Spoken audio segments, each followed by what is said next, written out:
Hi everybody, this is Dark Garza, and we're back with a little bit of gameplay here with Atomic Science. So, somebody was requesting that I show how Atomic Science works, but try to do it with assembly line, because people apparently like the assembly line, at least like the visuals it's starting to head towards. So we're going to go ahead and toy with that. We're not going to probably be able to fully automate Atomic Science with assembly line simply because I have not finished a lot of the sorting features and filters for assembly line. Let's go ahead and get some progress going here. So we're going to ignore this little setup here, even though that is kind of pretty much what we're going to be automating, at least partially. I don't think it's the full setup here. So let's go ahead and let's find some place that I haven't wrecked with explosives or haven't had Enviromine go off on. Which, by the way, Enviromine is not required for any of this stuff to work. We just happen to have it in here for testing. There's a couple other mods I actually do add support for. So we got assembly line. For those who haven't really looked at the mod, it is a mod that's kind of geared around industrial automation and stuff like that.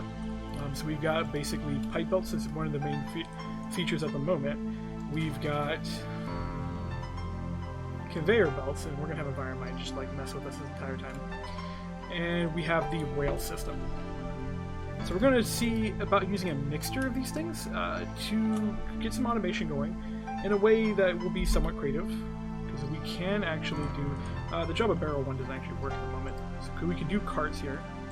They're a little flaky, definitely have a lot of work to do on assembly line. I really hope to get back to this mod at some point in time and work on it. That's actually a graphic which we're seeing just where I messed up the lerp function that actually is meant to make it smooth, but unfortunately in the process I also made it kind of mess up at the same time.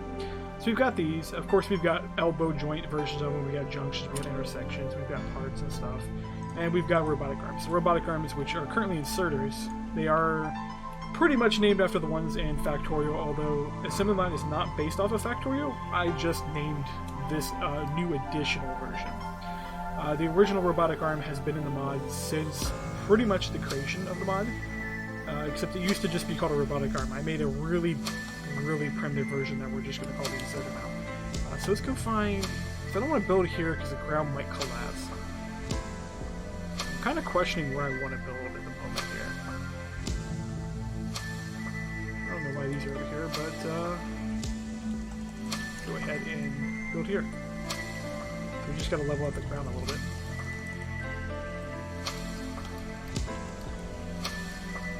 Actually, what are we building materials we have to play with? We have quite a few mods in here now at the moment.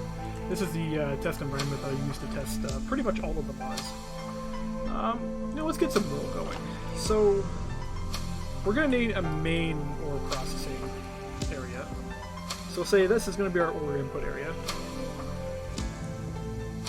And actually, let's keep that out. So let's move one step at a time. So we'll start with one area at a time and work on that way. So the very first step, we're going to want to take the ore and we're going to want to turn it into yellowite. So let's go ahead and get the extractor. So this is what we're going to use for that. And let's say we're making a facility out of this. So we'll make a little bit larger area. That way we have a bit going for us. Not exactly sure how we're going to fully automate this. I didn't think this part through. Because we don't have any reliable splitter system. So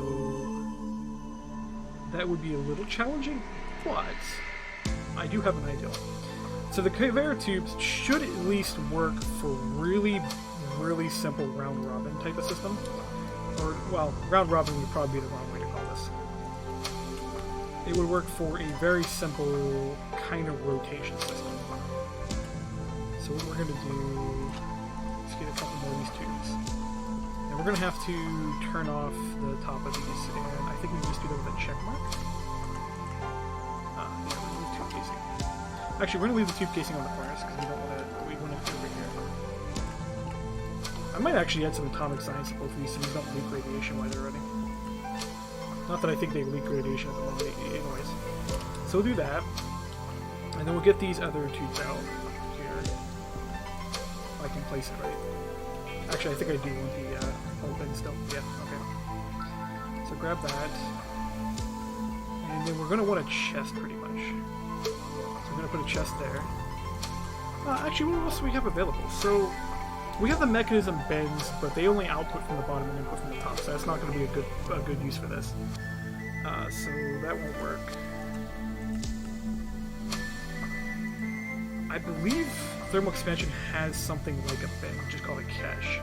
It's been so long since I've used these mods. I really don't get a lot of opportunities to play Minecraft these days.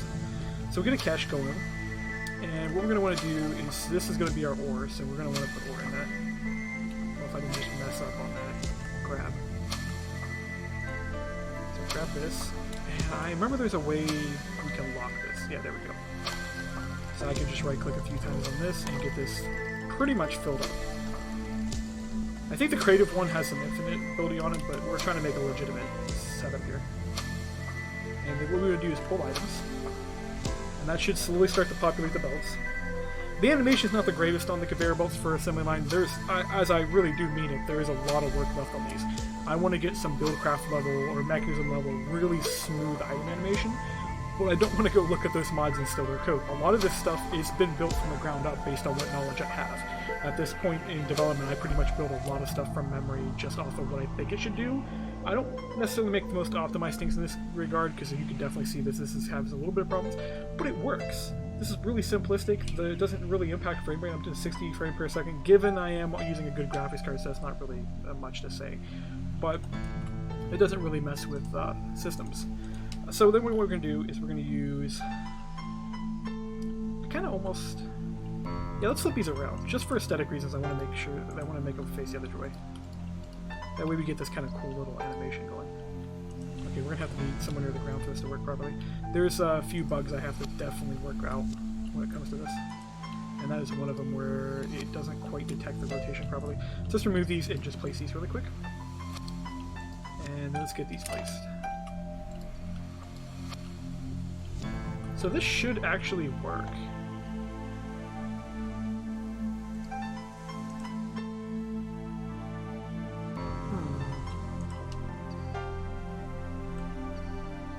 Because we're not going to be able to use the splitter, because splitters aren't programmed at the moment. Or actually, we don't really have a splitter. We have an intersection which can be used like a splitter. So that's not going to work. And these guys don't act like they want to behave. That'd be really unfortunate if I can't use the robotic arms for this. Because that would look amazing to watch these guys automate. Although maybe only let 2 of them in here, just for aesthetic reasons.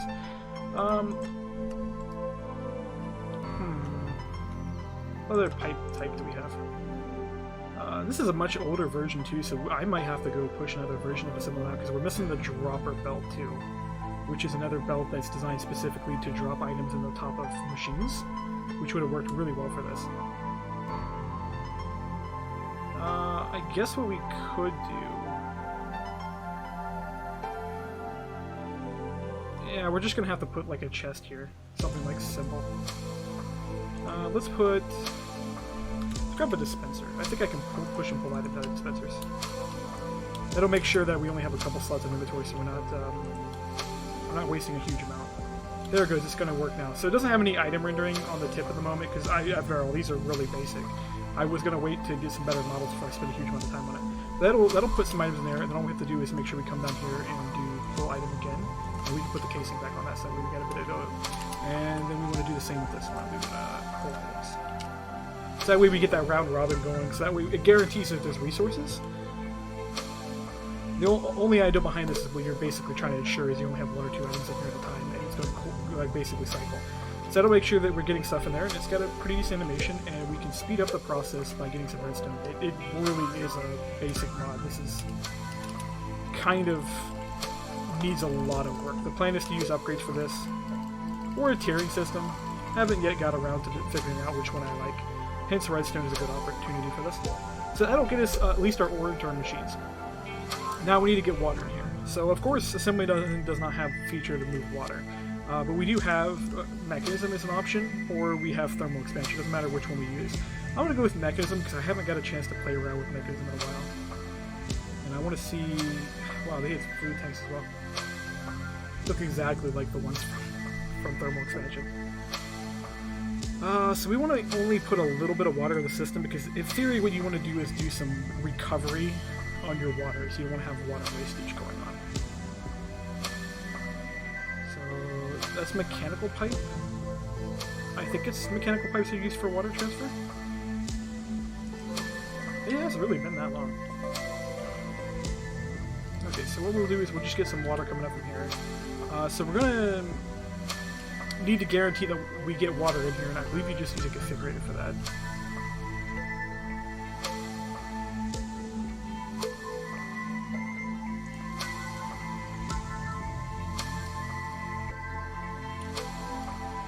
There we go.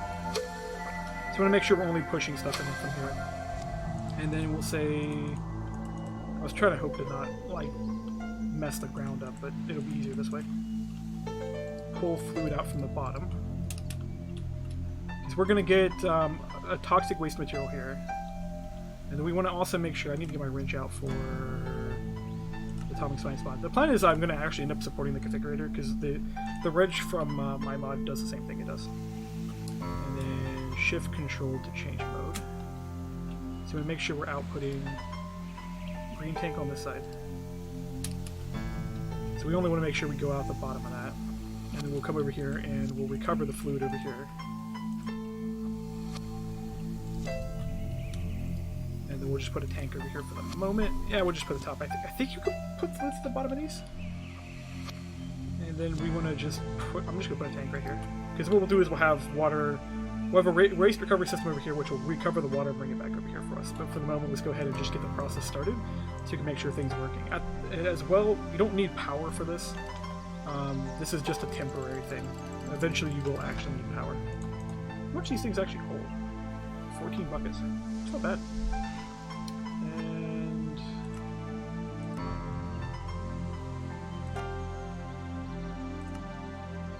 I'm guessing that's for bucket system.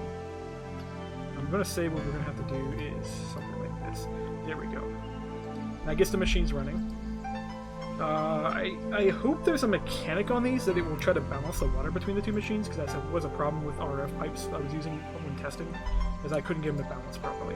But let's go ahead and seal the ground back up. That way we get at least a little bit of an aesthetic going here, and then we just want to output this stuff here. So let's go ahead and... Yeah, that's what I want. Okay. At least the arms drop the items. Speaking of dropping, I wonder if I ever program them to drop on the other conveyor belts. Oh, you're not programmed to drop? That is a shame. Can you drop onto these guys, though? Oh, yes, you can. So there is conveyor belt support. Although it doesn't look like it's respecting the remove casing thing. I'm going to assume that's just because there might be an issue or something with this being an older version. Okay, that's not what I want. This, actually, I don't want that one. Let's grab this guy. Oh yeah, this is before I put the models on these two. Yeah, we'll just use these belts. I was about to say we'd use an elbow joint to make this look a little nicer.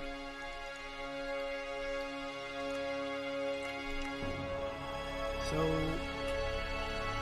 you're not going to let it put items in there, right? So these might be programmed in such a specific way, and this is probably my doing. I probably decided I wanted to make sure that they worked one way versus another. You know, where you had to do something like this or they wouldn't drop items. Which, oh well, it's something I did. Let's go ahead and do this. And what we want to do is we're just going to get some elbow joints out. And we're just going to flow these into a thing. I was going to make like some kind of junction system for this, but that's a lot more complicated than it needs to be. So what we'll do is we'll do something like this. Yeah, definitely not finished on the model solo for a lot of these. Casing. Let's get the casing removed off this one so we get a little bit nice aesthetic here.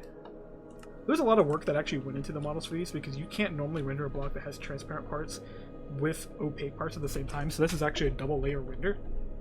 Had to do a lot of bit of code for that to get that to work. So we want to cache, but I don't want to shift click that one, or middle mouse button that one, because that one over there will change.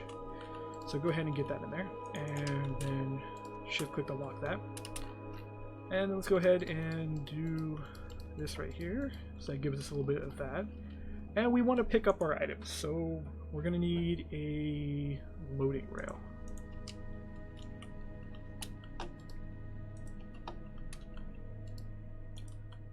These were originally designed for missiles, by the way, but they do work on cargo just fine.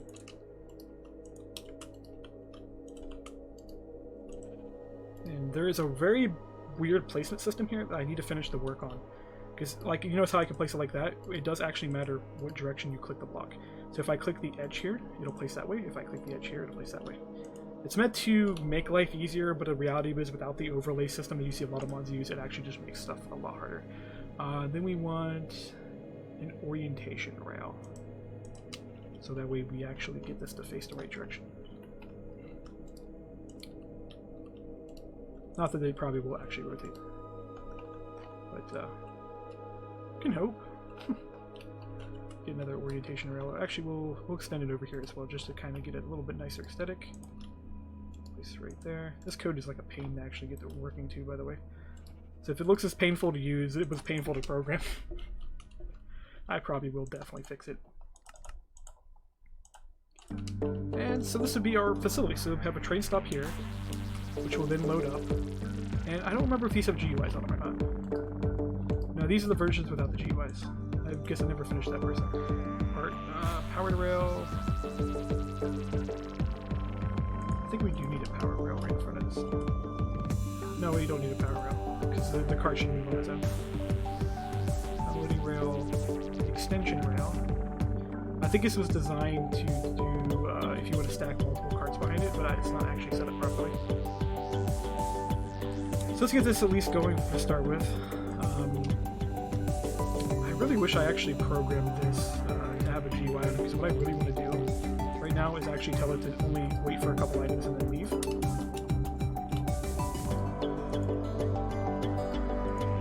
This is an example of something that actually does need some work. So let's get rid of that, and so I can just do this real quick. There we go. And then loading rail. So make sure we're facing that way. There we go. And you can use a wrench on these to switch what side they load from. So actually, by default, I don't need this robotic arm to actually load with. And we crashed. Oh. Let's see what the crash even was. Go back to the main monitor here.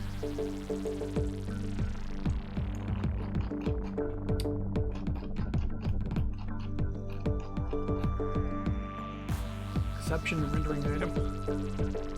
So I crashed not because of anything in my mod, it just crashed. Oh no, it did crash. Did collision mod that. Okay.